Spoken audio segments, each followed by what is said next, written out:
their homes adequately, whether they put food on the table that they need, or whether they're able to purchase the medicine that they desperately need. And those are choices that seniors in the richest country in the history of the world should not be forced to make. So the first point that I want to make to you is, in fact, we are living in the wealthiest country in the history of the world today. That's the truth. Yet what has happened in the last 30 years is there has been a massive redistribution of wealth. Unfortunately, that redistribution has gone in the wrong direction. It has gone from the middle class and working families of America to the top 1/10 of 1%. Top 1/10 of 1% has doubled the percentage of wealth they own, while the middle class has seen a significant decline in the percentage of income they own. And the result of that is that we have 47 million people living in poverty. The result of that is that for the last 40 years, middle class is disappearing. And here in New Hampshire, in Vermont, all over this country, you have people working longer hours for lower wages. And almost all of the new wealth and all of the new income created is going to the top 1%. So what do? Well, we do a lot of things, but let me focus on a couple of issues right now. In America today, we have seen an increase in the poverty rate among seniors. So what we are seeing is a whole lot of seniors just struggling to make ends meet. And in my view, given that reality, given the reality that many people who soon will become seniors, people in their 50s, early 60s, have almost no savings at all and will be dependent upon Social Security for virtually all of their post-retirement income, we need not only to extend Social Security benefits, we need to expand them. Yeah. All right? Now, why do I say that? Why do I say that? Well, I say that for two reasons. Number one, now you tell me, and this is a question. You're right. You'll ask me questions. I'm going to ask you a question. Tell me how, in a climate like New Hampshire or Vermont, where it gets pretty cold in the winter, people have got to heat their homes, how does a senior citizen, often dealing with health problems, you're 80 years old, 85 years old, how do you survive at $13,000 or $14,000 a year? Somebody want to help me out here? I'm not sure how you do it myself, but can somebody tell me how a disabled vet or a senior survives on $14,000 a year? Yes, ma'am. A lot of people go to, like, the churches for lunches. Yes. The charities are helping out. Charities and the congregate meal programs that many see. You have a congregate meal program here? I came from Vermont. Yeah. And they had Okay. Yeah, those help. But I can also tell you that against my wishes and against my vote, there are cutbacks in some of these programs. Meals on Wheels program, a fantastic program. Yeah. Many states around the country have long waiting lines for people to get into that program so they can get one good, nutritious meal a day. Other thoughts on how somebody making it on trying to live on $13,000? Yes, sir.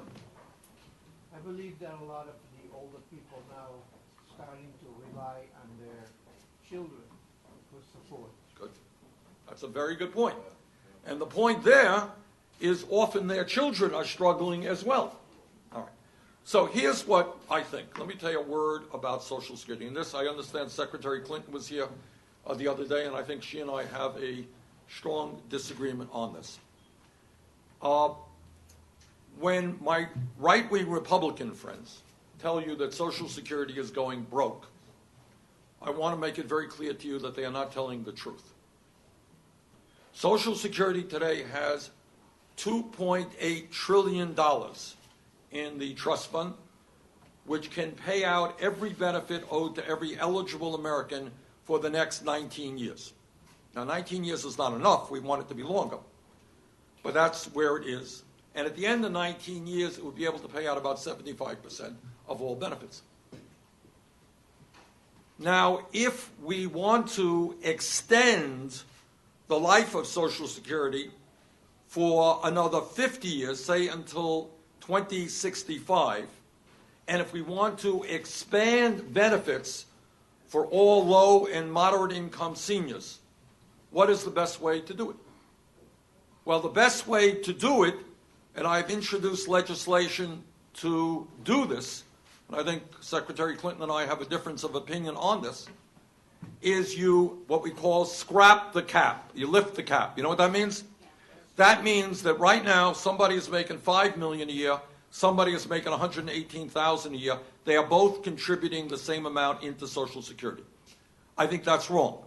I think if you start at $250,000 a year, you lift that cap so that someone is paying making $1 million a year, pays 6.2%, the same as somebody who's making $50,000 a year. We can extend the life of Social Security till 2065, and we can expand benefits for many, many seniors. And that's what I think has got to be done. Now, people say, well, is it fair to do that? Yeah, I think it is. I think it is, because in recent years, as I mentioned, we've seen a huge transfer of wealth to the wealthiest people in this country. And I do believe that it is the right thing to ask those folks to help out in extending and expanding Social Security benefits. But this is a crisis issue. I go all over my state of Vermont, not much different than New Hampshire. And I talk to a lot of seniors who, in fact, are cutting their dosages of medicine in half. Does that make any sense? Seniors who are not getting the food they need to stay healthy. Seniors who are not adequately heating their homes in the wintertime. And all of those things, by the way, contribute to seniors becoming sicker and ending up in the hospital at great expense. So I think, as the wealthiest nation in the history of the world, it is our job to make sure that every senior in this country can live in security and dignity.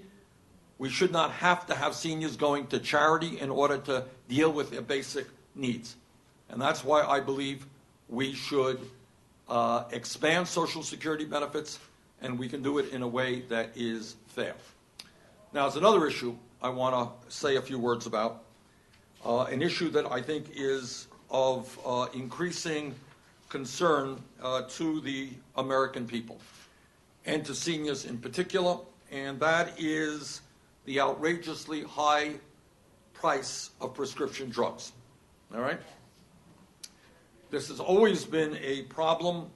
I think it is a more serious problem today. Let me tell you a little story that some of you may already know. Back in the 1990s, when I was Vermont's congressman, before I was elected to the Senate, I took a busload of women in northern Vermont over the Canadian border to Montreal. Anyone remember that or know why I did that? Yeah. All right, why did I do that? I did it. The meds are cheaper. These women, by and large, were dealing with breast cancer. And they needed a lot of medication. They were mostly working class women. And they couldn't afford the medication that they were buying. We went to Canada, when we had arranged all of this, and we bought the medicine that many of them were using, a medicine called tamoxifen for breast cancer. They bought it in Canada. This is in the late 1990s. Things may have changed. For 1/10 of the price that they were paying in the United States. Can you imagine? 10%. And these are working class women struggling for their lives, dealing with breast cancer. And they bought medicine in Canada for 10% of the price they were paying here in the United States. Now, out of that trip came a whole lot of movement. Other members of Congress took their constituents over the border. And the end result of that is, if I'm not mistaken, it's millions of people today in America are now buying less expensive prescription drugs in Canada. But we should not have to go to Canada to buy medicine. Not online, not making a trip over the border. The United States should not have, by far, the highest prices in the world for prescription drugs. Not just Canada. It is Germany. It is countries all over the world. And the reason we have the highest prices is there is no legislation, nothing, that prevents drug companies from doubling the price of your medicine tomorrow. You can walk into a drugstore and the druggist says, well, sorry, your price of your medicine is doubled.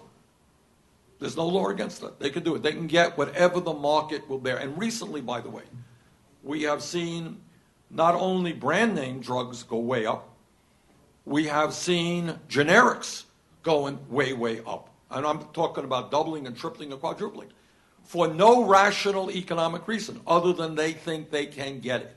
They can get it. We now have cancer doctors writing to Congress and saying, you know what? My patients have cancer and they cannot afford the medicine I am prescribing. Now, what sense does this make? Somebody is struggling with cancer, can't afford the medicine that the doctors prescribe. And here's a fact. Go out and talk to your local doctors, and what they will tell you is that a significant number of their patients cannot afford to fill the prescriptions that the doctors are writing. In fact, to the best of my knowledge, 1 in 5 Americans cannot afford to fill the prescriptions that doctors are writing. What sense is that? If you go to the doctor and you're sick, doctor writes out a prescription, and you can't afford to fill it, what sense does that make? So we got a real problem on our hands, and there are a number of ways that I think we should deal with it. But I should also tell you that the pharmaceutical industry is one of the most powerful lobbies in Washington, D.C. They are enormously powerful. Last year, the pharmaceutical industry employed 1,400 lobbyists and spent over $250 million on campaign contributions and lobbying expenses. What do you think about that? All right? It is disgusting. And that's why they have beaten back virtually every effort to lower the cost of prescription drugs. They make all these campaign contributions, and they have enormous numbers of lobbyists.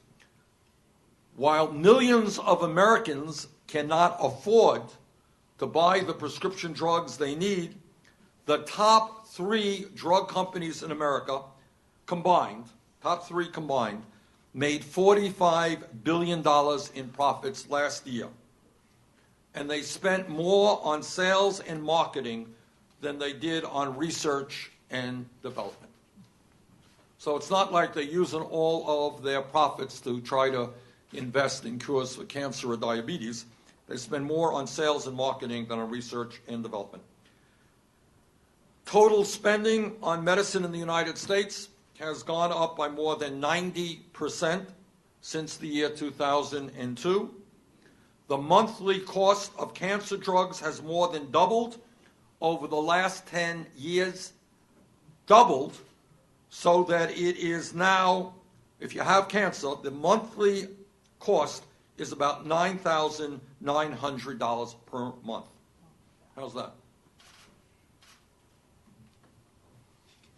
So in my view, it is time for the United States to join the rest of the industrialized world by implementing prescription drug policies that work for everybody and not just for the CEOs of the pharmaceutical industry. And we can do this in a number of ways.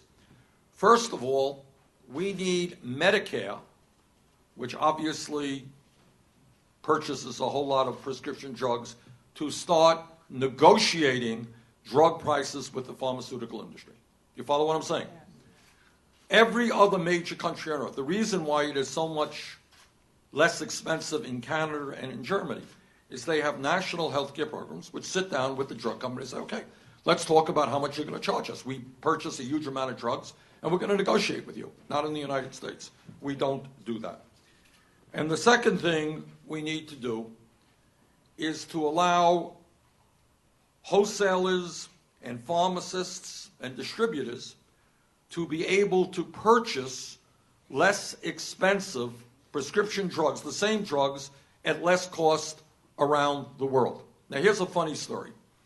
I am not a great fan of what we call unfettered free trade, NAFTA, CAFTA, permanent noble trade relations with China. I think a lot of these trade agreements have resulted in factories shutting down in America and our jobs going to China and other low-wage countries, okay? And I voted against those agreements. But here's something really interesting.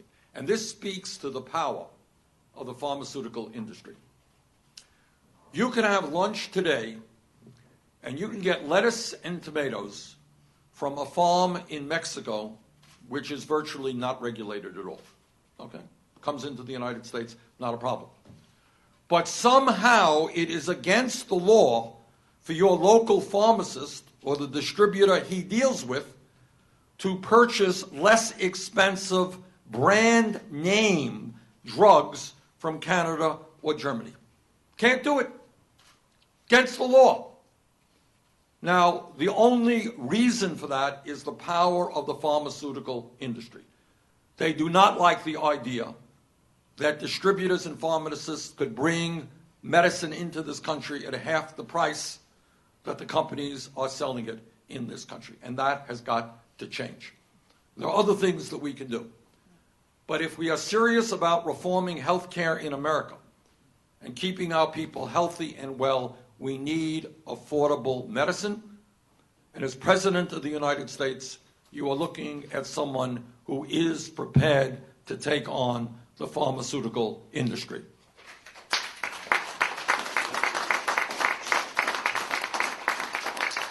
So, to wrap it up, and I'd be happy to take any questions you may have. Number one, I do not believe, as some do, in raising the retirement age for people who will be on Social Security. People have worked their entire lives. They are entitled to decent retirement. I am categorically against what many of my Republican colleagues are talking about, people coming right through your state, about cutting Social Security benefits. Some want to privatize Social Security. That's what Bush tried to do. I believe that Social Security is enormously important for the future of this country. When people came together in Congress to try to cut Social Security, I organized a caucus in the U.S. Senate called the Defending Social Security Caucus, and we fought back really hard against the so-called chain CPI. Anybody here know what a chain CPI is? Now, this is really funny, and this is just, we talk about absurdities and why Congress is rated about 3% or 10% or whatever it is. Here's this. This year, what kind of COLA increase did seniors get? What did Social Security just announce last month? Anyone know? A zero increase. There are many in Congress who think that zero increase is too generous. You're laughing? That's true, and it should be cut. What, for years, Republicans fought for, and some Democrats, was a chained CPI. What a chained CPI, that's a complicated term, which simply says that the way we calculate COLAs, cost of living adjustments today, has been too generous. You got it? The zero is too generous. And we've got to calculate it a different way, which is less generous. Now, obviously, this is insane. You can't. The problem is, in terms of how we formulate COLAs, inflationary costs for seniors, who knows what the problem is? Yes, sir. It's based on a basket that doesn't really apply to seniors. Seniors have much higher drug costs, much higher heating costs, that sort of thing. And it's based on groceries which are made by less of. What's your name? Bill Walsh. All right, Bill got it exactly. Here's the way it's calculated. A 21-year-old college student goes out and buys a new computer. The odds are that computer this year may be less expensive than it was last year. Somebody buys a flat screen TV, may be less expensive than it was last year. Most people 80 years old are not buying computers and they're not buying flat screen TVs. What they are buying are prescription drugs. What they are purchasing are health care needs. What they are trying to do is keep themselves warm in a New Hampshire winter or cool in an Arizona summer. That's where they are spending their money. And what I have fought for years and will implement as president is what we call a segregated index for seniors. Let's look at where seniors are spending their money. And if the cost of prescription drugs goes down, that's great. We'll take that into consideration. Healthcare costs go down, that's great. But that's not what's happening. So it is wrong to lump seniors' purchasing practices with 19-year-olds. They are purchasing different things. And we are going to fight to have a separate index for seniors. What the chain CPI would do is actually make it harder for seniors to get an increase in their Social Security benefits. That's one way they want to cut Social Security. The other way they want to do it is to raise the retirement age higher than it is right now. I mean, make it much higher in years to come. So we are going to oppose that as well. Okay, that's my speech. I'm sticking to it. Any questions that, Bill? First of all, not a question, but a comment. On drug companies, Pfizer, I understand yesterday, now that they're considering joining with I think it's an Irish company, so they could offshore their headquarters and their profits and avoid to Ireland and avoid their taxes. And there's a lot of other companies who've already done that. Yes. Comment. Well, I think it stinks. And it's not just drug companies.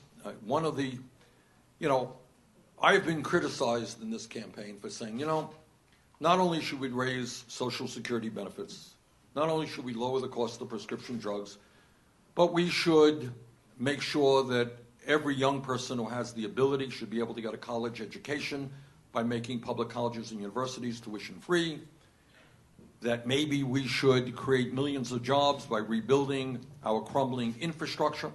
And people say, well, how are you going to pay for all of this stuff? Well, I'll tell you how we're going to pay for it. By ending those types of loopholes. There are major corporations in this country who in a given year make billions of dollars in profit. You know how much they pay in taxes? That's right, zero. They pay zero. We've got to eliminate that. In my view, we have to impose a tax on Wall Street speculation. We've got to make the estate tax much more progressive, which impacts only the very, very, very wealthiest people in this country. So I think, given the fact that there has been a multi-trillion-dollar transfer of wealth from the middle class to the top 0.1%, it is appropriate in a variety of ways to end these loopholes and to ask the very wealthiest people to start paying their fair share of taxes so people in the middle can start living with some dignity. Yes, ma'am. Stand up. Hi, I'm Marissa. Given the setting, I'm sure a lot of people in this room have known someone or lost someone due to Alzheimer's or another dementia. As Senator, you've been very progressive in the needs of the Alzheimer's community. So I'm wondering, as President, what would you do to ensure that caregivers get the support they need, and will you continue to talk about this in your Absolutely, campaign? absolutely. And I will talk about it for several reasons. Alzheimer's is a terrible and tragic illness, as you know, causing, well, we all know what Alzheimer's does and what it means to families when your mom doesn't know who you are and so forth. But here's what else it is doing. Not only is it a human tragedy for large numbers and growing numbers, as we live longer, it becomes a more serious problem. You know what else it is? It is going to be a major crisis for Medicare. We're going to be spending a very significant part of our Medicare budget just on Alzheimer's. So it goes without saying that we have to support strongly that growing population of people who are dealing with Alzheimer's and the folks who work with them. That goes without saying. But you know what else we also have to do? We have to invest heavily in treatment and breakthroughs to see if we can make some progress in reducing the rate of Alzheimer's in this country. Thank you for raising that. That is a growing and very, very serious issue, and I feel strongly about it. Sir. How do you propose on getting these programs through a notoriously uncooperative Congress? Question is, gentleman suggesting that it is an uncooperative Congress. Now, what made you reach that decision? I don't. Well, I was up to 3 o'clock in the morning voting last night. That's how uncooperative it was. We're going to wrap that up a little bit earlier. But it's a good question. And let me tell you how I would go about doing it in two ways. Number one, throughout my career, while you're looking at somebody who's probably the most progressive member of the Congress, of the United States Senate, I've worked with Republicans on issues where we can come together. For example, last year, I was chairman of the Senate Veterans Committee, and I am determined to do everything I can to make sure that veterans in this country get the best health care that they can without waiting lines, get access to our hospitals and CBOCs in a reasonable period of time. I ended up working on that legislation with John McCain, and John and I are friends, but we disagree on everything. But we worked together, and I worked with the Republican chairman in the House, a guy named Jeff Miller from Florida. And we came together with a pretty good package, $17 billion, that I think will provide increased health care to our veterans. I've done that throughout my career. But more importantly, let me say this. All of the ideas that I talked to you about, expanding and extending the life of Social Security, the vast majority of the American people support. Okay? It's not a radical idea that I just woke up saying, you know. This is what the American people understand, what you know, is that millions and millions of seniors cannot make it on $13,000, $14,000, $15,000 a year. We've got to help them. We've got to give more support to them. So this is a popular idea. The problem is we now have a Congress, and this is the essence of the problem. We have a campaign finance system which is corrupt, where very, very wealthy people make large contributions to candidates, and candidates end up representing their needs rather than the needs of the average American. Okay? That is true on issues like taxation. Most Americans believe that the wealthy and large corporations should be paying their fair share of taxes. They believe it is Democrats, Independents, Republicans. It ain't happening because Congress, primarily the Republicans in this instance, are more concerned about representing the needs of the wealthy and their campaign contributors than they are ordinary Americans. What's the antidote? How do you deal with that? The way you deal with it, in my view, is what I call a political revolution. And by that I mean we get people involved in the political process in a way they have not previously. For example, if the senior citizens of this country stood up, and by the way, here's the good news. A couple of years ago, and I worked with the AARP on this, I worked with the National Committee to Preserve Social Security and Medicare, the ARA, worked with a lot of groups. I received petitions with millions of signatures on it saying, don't cut Social Security. And that had an impact on the debate. Social Security was not cut. If millions of seniors stand up together with petitions, with phone calls, with emails, with letters, saying to Congress, we can't make it on $13,000, $14,000 a year. You have to expand Social Security. You know what will happen? Social Security will be expanded. End of discussion. Because people in Washington know how to count votes, and if people are involved in the process and standing up and are paying attention, it will happen. That's how you get things done. If people don't vote, if people are not involved in the political process, the rich will get richer, their lobbyists will do just fine, and everybody else will get poorer. That's what I mean by a political revolution. Asking you to get involved. Let your senators know that there is a bill on the floor to expand and extend Social Security. See how they vote for it. Yes, let me get to a gentleman in the back there. Yeah. Yes. Senator Sanders, first I really want to thank you for your continued years of public service. As a citizen of New Hampshire, I've worked with you over the years that you've worked with citizen advocacy groups within the state, even though you didn't represent us, work in families. You've given up your time freely to the citizens of the state. I thank you.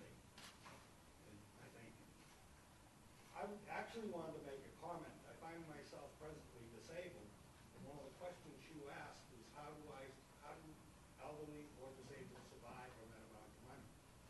And really what one of the answers is food and medicine becomes optional. The thing you pay for is your living expenses, your ability to heat the house and live in the house. And then anything beyond that becomes optional. Well, thank you very much. Let me just repeat what the gentleman just said. And let me repeat this point again. If we were a poor country, okay, if we were a poor country, we would say, well, it's too bad that people don't have enough to eat. It's too bad that some seniors don't have the nutrition they should have. We're a poor country. We are not a poor country. We are the wealthiest country in the history of the world. Problem is, too much of that wealth rests in the hands of a few. And in my view, that has got to change.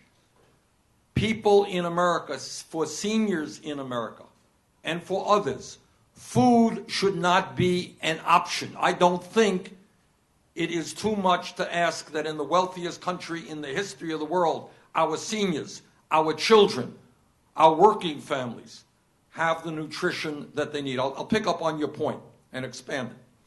I was in Iowa a couple of months ago, and I was in at a farmer's market in Des Moines. And there was a guy there who worked for a church, and what his job was to collect food from the farmer's market that was not sold, and he brought it to an emergency food shelf. Okay? We have one in Burlington. My son worked there actually for many years. And I asked him, I said, well, who goes to the emergency food shelf here in Des Moines? Is it mostly, homeless people or people without work? He said 90% of the people who go there are working. But these are people who are not earning sufficient income to adequately feed their families. That's got to change. It's got to change for seniors. People in America should not be going hungry. Okay, ma'am. I just wanted to mention that it's hard for me to go to my son, who's a college graduate with a mountain of student loans, and tell him that I'm hungry and I need some money because, can you help me? It's how do you ask a kid that's just starting off to take care of his mother, because it's just not there. It's not Well, this is the same point. Who made that point earlier? You did. Who made the point about young children having to take care of their... Well, the man. Yeah. Right. Look, you're raising another issue. And that's why I'm running for president. I want us to rethink these things. Again, I don't want to be terribly partisan here. But I want to tell you, I'm the ranking member of the Senate Budget Committee, which means I'm the leader of the Democrats. Republicans are a majority. This is the Republican budget that was passed. And what a budget is a recommendations to the appropriations committees. This is what was passed a number of months ago. You tell me whether anybody you know thinks this vaguely makes sense. Here's what it did. Made major cuts in Medicaid, ended the Affordable Care Act, voucherized Medicare, converted it into a voucher program, massive cuts in nutrition programs, massive cuts in federal aid to education, including the Pell Grant program, $90 billion over a 10-year period. And then you know what else they did? Over a 10-year period, they gave $250 billion in tax breaks to the wealthiest 0.2%. In other words, doing exactly the opposite. Instead of asking millionaires and billionaires to start paying their fair share of taxes, they gave tax breaks to the wealthiest families in this country. Instead of helping people who are struggling to put food on the table, they cut nutrition programs. Those are priorities that are absolutely backward, and that's what this struggle is about, and that's why I'm running for president. But your point is, and this is a difficult point, you have seniors, people with disabilities. If Medicaid is cut, that means Medicaid pays a whole lot of nursing home care in this country. That's a fact. If you cut Medicaid significantly, who's going to have to pick up the difference for older people in nursing homes? Families are. But what happens if families are struggling economically? They can't help. That's what's going on. The rich get richer, and everybody else is struggling, and I'm afraid that many of my Republican friends want to make that struggle even worse. Other questions? Yeah. All right. Just addressing the possibility of your revolution. In Canada, quite recently, we had a 68% turnout, Right. which hasn't happened in this country in decades. Right. And overturned a 10-year conservative government. Right. It can be done. That's the point. Look, all right, let me conclude by being political. And I don't know people's politics here. In my view, I know some of you remember Dwight D. Eisenhower. Remember President Eisenhower? President Eisenhower, if he were alive today with his views and walked into the local Republican Party, they would laugh him out. He was a moderate Republican who believed in Social Security, he helped build the interstate highway system, Interstate 91, 89, those were built during his years. He started it. In my view, what we have got to do in terms of a political revolution is just what Bill is saying. In the last election, 63% of the American people didn't vote. 34% of the people voted. In the last election, 80% of young people didn't vote. Low-income workers in America do not vote. Now, how do we make progress addressing the needs of working families and young people if they are not participating in the political process? So what Bill is saying, Canada had an election 2 weeks ago, 68% of the people voted there? All right. I got news for you that in other countries around the world, the numbers are even higher than that. 80% of the people vote. Why is voter turnout so low in America? And the reason is a lot of people are turning their backs on the political process. They are disillusioned. The media doesn't cover the real issues in a way I think it should, etc., etc. But what the political revolution is about is just that.